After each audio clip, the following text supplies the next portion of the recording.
So today we continue our metta, loving kindness meditation to strangers. Strangers, we have done it first to yourself, your loved ones, then talk about friends. Now we talk about strangers and enemies. In other words, if you practice all these, then anytime you can have object for you to practice. So when you have objects to practice, then your mindfulness will keep on arising. And when your mindfulness is continuous, then the concentration becomes very strong.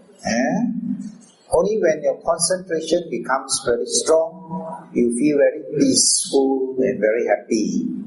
So the idea is, we have gone through all these objects so that you can bring out the mindfulness continuously to develop concentration.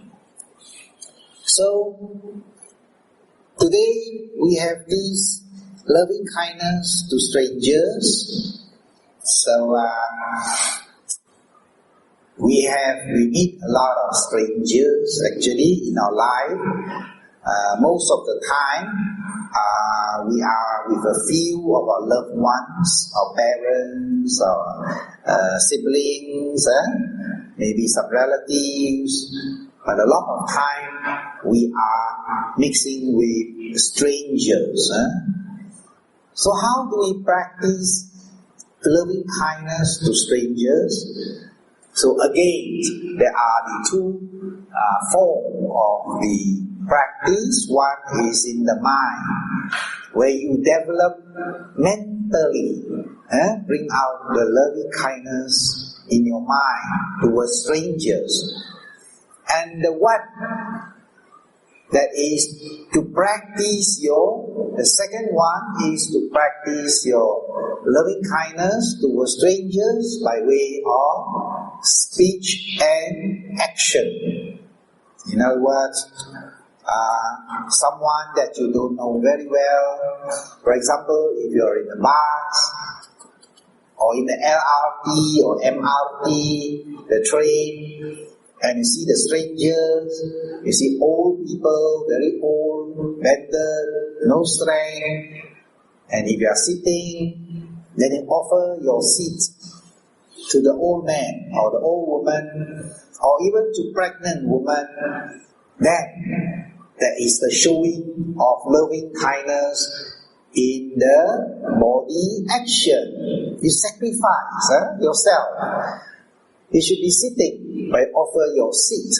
Now why do you offer your seat? Because of kindness. There is kindness in your mind.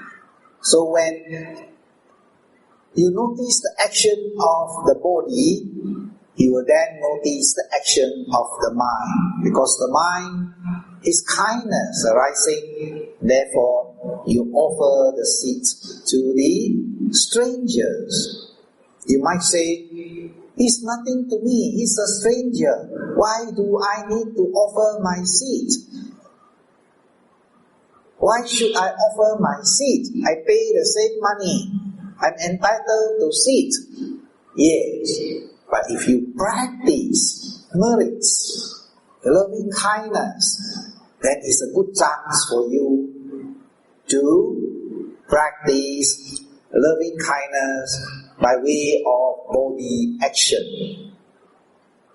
This 2 days, there's this lady, this quite elderly lady, and the snatch thief snatched her purse, and she fell down, and she was unconscious, and people walking by Penang Rifle Range, and they just don't bother about her.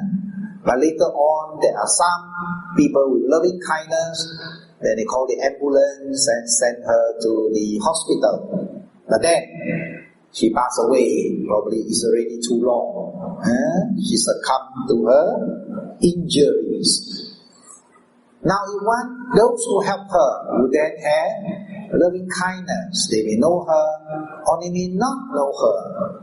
If they don't know her, then they are strangers.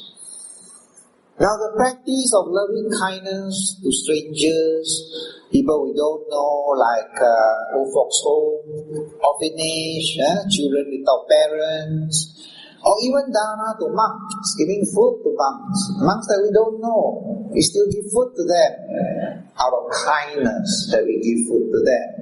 So like I say, kindness makes our dana strong, our giving strong, dana strong, and loving kindness make our precepts strong. Because of kindness, we do not harm other people. We keep precepts. So, even metta to animals could be strangers too. When I was in England, during the spring or even summer or even winter, I see group of people bringing breadcrumbs and some rice and feed the pigeon. And you could imagine the pigeon would also feel their kindness. They would fly standing on their shoulder. Then I see the pigeon flying on their hand and eat the bread in their hands. So I look at that and I say, wow, the England pigeon, fantastic. In Malaysia, if they fly on the hand, what happened? Kari pigeon. Right? Become a kari pigeon. No longer a flying pigeon, become kari pigeon. So they have a lot of kindness. If they don't feed them during the winter, some of the pigeon they are sick or they don't follow the pack, then they will freeze to death. So even during winter, I will see not so many pigeons, but there are some pigeons around, and there are people feeding the pigeon. So they are actually strangers. So we begin with human as we practice loving kindness. We always started with humans, and from the humans, it also goes down to the non-humans. Non-humans that is closest to us, they are the animals, dogs and cats and birds and pigeons and so forth. Of course, it is very hard to practice on the rats in your house, or even the white ants or cockroaches. So that is very, very difficult. Because why? Because they are very despicable. They are dirty, they are smelly, and they are born like that. It's their karma. They are born like that. They are very annoying type of person or beings. And when they are born, they are born in such a situation where they smell or you look at them only repulsive. They are born like that because of their karma. Because they are very repulsive when they are in the born in other beings. They're very repulsive type of people. Even humans, some of them are very repulsive. Don't you think so? There are some humans where you do not want to mix with them because they are so repulsive. They're very fierce, they're annoying, they're full of hatred and anger. You just don't want to mix with them. So, the danger of that, if they don't do wholesome action, they might be born as one of those in the house, rats or cockroaches. So it is very difficult, such type of object, it is very, very difficult to practice your loving kindness on them. So that will be the last of your practice. When your loving kindness becomes very strong, and you start radiating to them. Otherwise, they are very repulsive, very hard to practice on. Even ghosts, we have the idea of ghosts as ugly, smelly, as very frightening, and they will harm us, through stories, through movies. We have this perception that ghosts are very unpleasant type of beings. They are evil type of beings, but it may not be so. Even demons, some of them, they are not that repulsive. They're not that repulsive. The demons, even one of the demons where this Anathapindika, the Buddha was staying on the other side, and Anathapindika, when he heard that the Buddha was here, he was full of joy. He wanted to see the Buddha, but he has to go through the cemetery to reach the Buddha, because the Buddha was staying on the other side, and he has to go through this cemetery. And so he was thinking, I gotta see the Buddha tonight. I gotta see the Buddha. And then the second mind come out and say, but it is through the cemetery. And then he didn't go. Again, the mind arises. I must see the Buddha. Never mind, I must go. And then another mind comes up. No lah, it's so dark. A lot of unseen beings there lah. And so finally he decided, and he take his chariot and he go to the cemetery, the boundary, where he has to pass through the cemetery, and then he stopped the horse. He did not go. Then you look at that, wow, so dark, and all the tombstone there. And then the demon, one Yakha, saw him and remember that in his past life, he was a relative of Anathapindika. Was a relative. And then he speak to Anathapindika. He said, go. He says, go. If you move one step, you will get the abundance of happiness, of benefit. Move another step, you will get what? You get what? And Anathapindika hear the sound of the Yakha demon talking to him. And he was become very brave.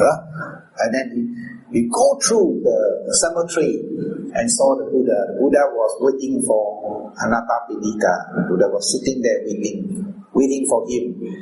And he arrived at the Buddha, he kneeled down, paid respect to the Buddha, and the Buddha gave discourses to Anathapindika.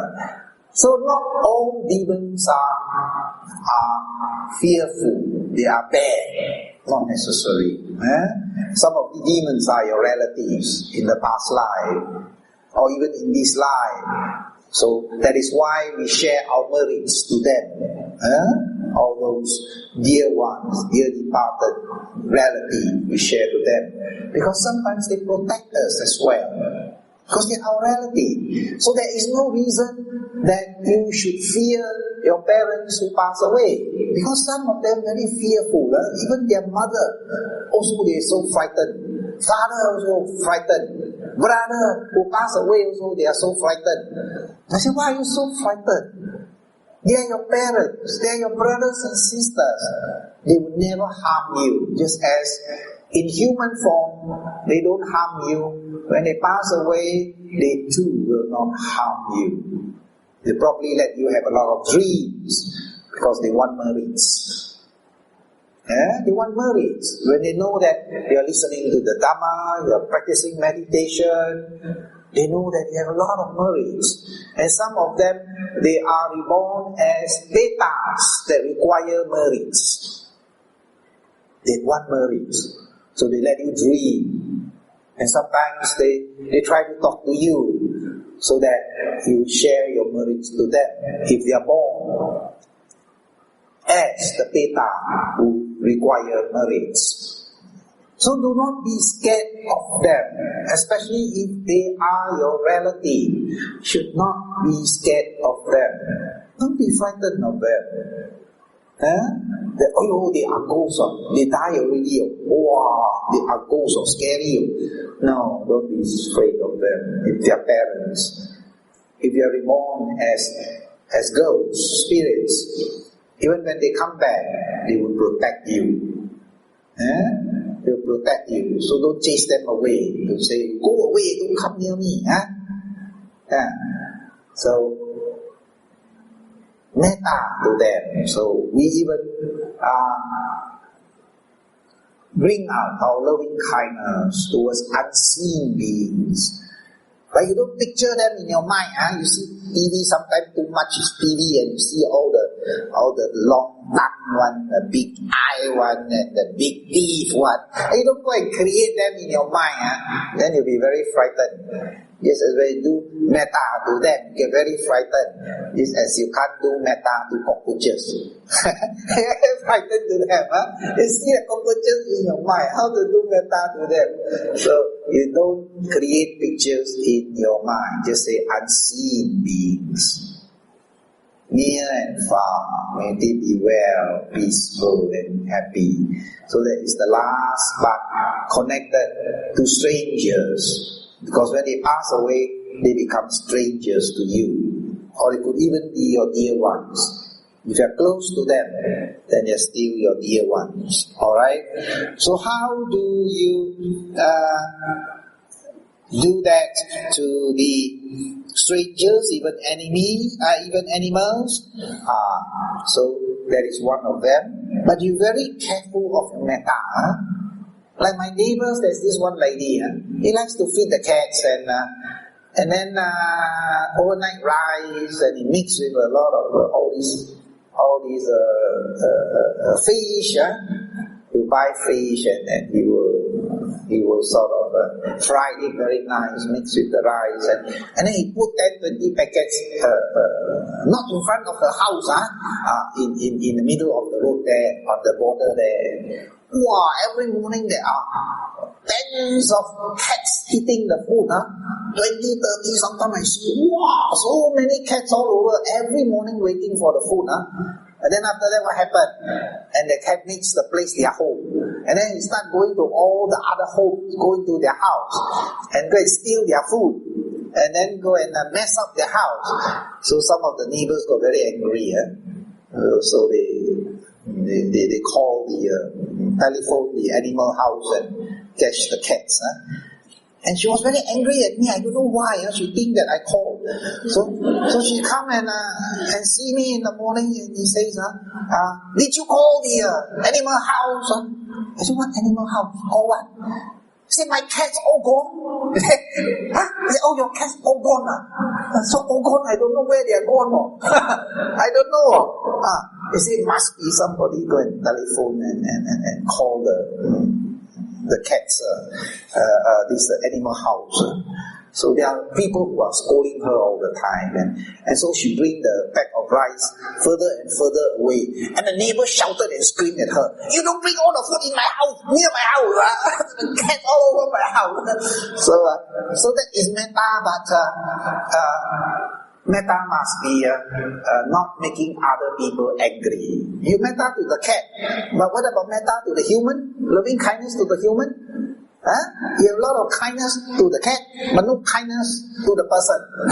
Right now. So kindness must be practiced in a correct way, that it would not cause disturbances or cause suffering to another being. So like I say, the metta should be evenly all round, even to yourself. Unless it is compassion. Compassion is different. Compassion doesn't matter whether you work so hard and it causes so much suffering to you, but you don't care. You only care for the other person. That is compassion. He doesn't care for himself. But metta, loving kindness, is different. He cares for everybody, including himself. Everybody. For himself, for his loved ones, friends, stranger, enemy. So the big difference here between compassion and loving kindness. Okay? So that's the big difference. So we covered as well, we do that as well to the Petas, Asuras, all unseen beings. We do that to the Devas as well, all those Devas. We call them gods or angels, whatever it is. And that is, we spread to all beings. Right? And there are so many sections of practicing of loving kindness. Then the beings in Malaysia, beings in Singapore, all beings in Europe, in America. And so there are countries where they practice loving kindness to being connected to the countries. Then there are some who use it on the metta only to the male, then to the female, and then to the monks. So they have another section of practice. The monks like to practice on the male, the females, the temple area, and the perimeter of the temple. So they like to practice on that, surrounding their temples. So their classification on the metta practice like the 10 direction, all these in the 10 direction. That means to say male, female, your loved ones, your friend, enemies, even devas, even hungry ghosts, all on the north direction, then on the south, east, west, then in between, then above and below. And it covers beings everywhere. So there are so many sections on the practice of loving kindness, and the basic one that we are doing, that we can practice, is practical. If you can develop this loving kindness to this section of the people we are going through, then you would reduce your enmity, your hatred, your anger or ill will. Whenever you see somebody, you have kindness, and then anger do not arise, hatred do not arise, or ill will do not arise. So your mind will be very peaceful and happy most of the time. Loving kindness brings a lot of joy to the mind, because it is opposite anger, hatred. Anger and hatred are unpleasant feelings, so they are sufferings. They are suffering. Whereas, when the mind is wholesome, there is only happy feeling and equanimity feeling, or neutral feeling. Wholesome mind connected to metta.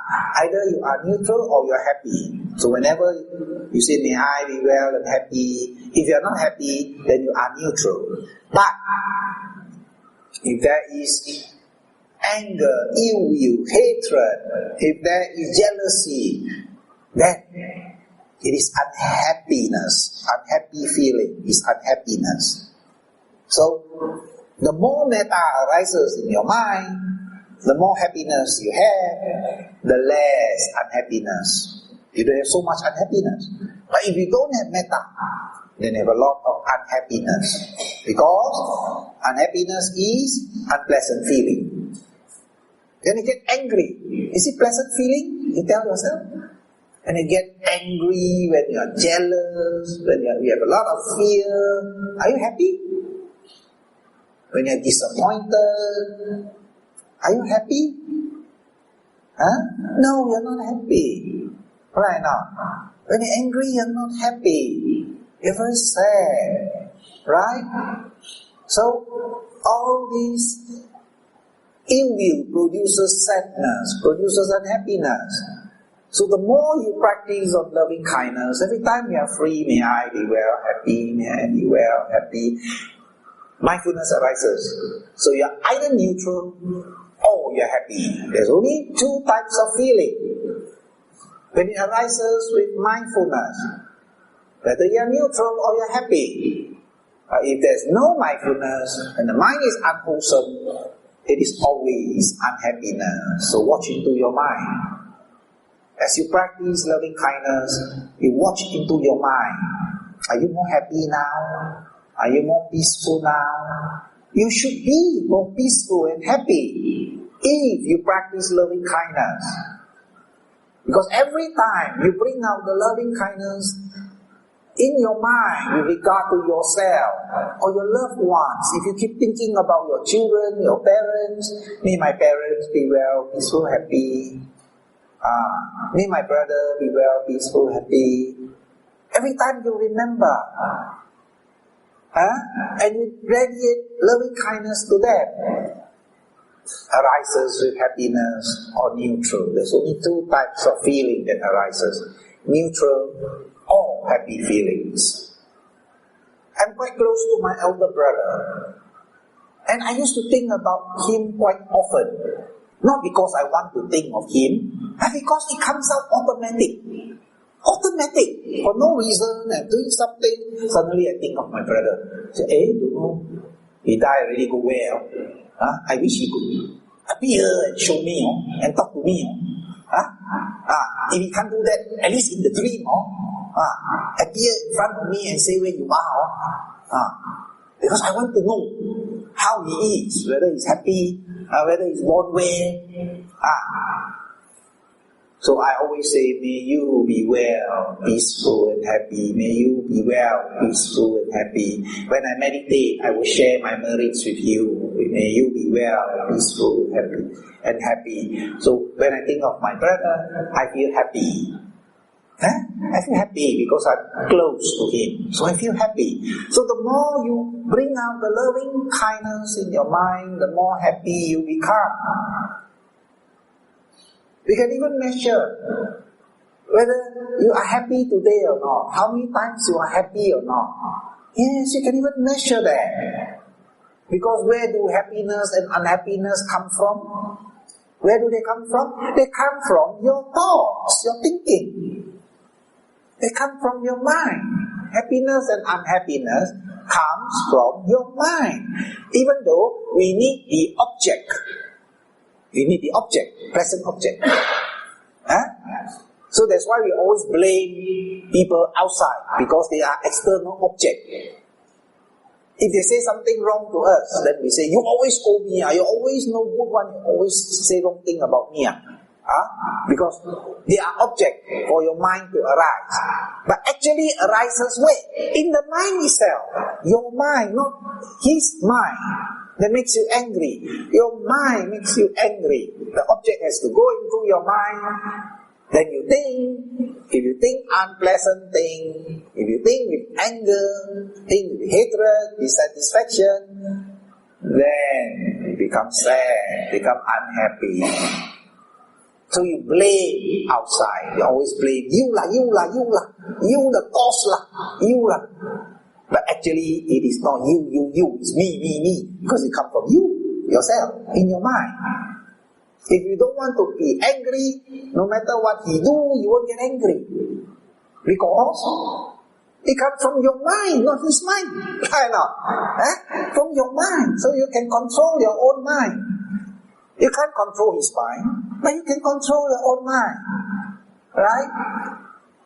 So when you develop more metta, every time you do it to strangers, you do it to yourself. When you're not happy, you do it to yourself, do it to your loved ones, your children, your spouse. Every time you bring out the loving kindness, you're happy or neutral, either. If it's neutral, then it is peaceful. If you're happy, then you're happy. Otherwise, it is just neutral. But you are not sad. The important thing is you are not unhappy. That is the important thing. Life is so short. Why make yourself so unhappy? Why do people make themselves so unhappy when life is so short? Because they do not know. Not because they are evil, but because they do not know. They have no wisdom. They do not know how to make themselves happy. So, in the scriptures, the Buddha taught about metta, loving kindness, and how we learn to make ourselves happy. Alright? So, today we covered all the sections until the strangers and unseen beings. Strangers, unseen beings are connected to the strangers, all beings. So you don't go through one by one, right? Or you don't go through the deva. Imagine the deva, the pretty deva or devi, and meditate on them. They have different type of meditation. Just may unseen beings finish, near and far. So the Buddha says, big and small, strong or weak. We will go through the sutras. The sutras, the discourse the Buddha taught to the monk with regard to the loving kindness. Next Next week, we go through the discourse. Alright? So, we will finish here today, all the section, and we are going to do some meditation. And any question before we sit for 15 minutes? Any question? Is it clear today's talk? Clear? Okay, let's meditate. Let's just sit, relax, and don't bother about the pain or itchiness in the body or your rising and falling, because metta is different from rising and falling. Metta is bringing out the loving kindness in your mind. Okay, it is not the air element or feelings of the body. No, it's different type of meditation. Okay. So you just sit and relax, and we'll go through one by one and bring out the mindfulness. And we use words to anchor on as concentration. Only when your concentration becomes very strong, you don't need words. But basically, for beginners, we all need words to anchor on. The words, especially the meaning of the words, so that you can bring out the loving kindness in the mind, the feeling of loving kindness in the mind. Alright?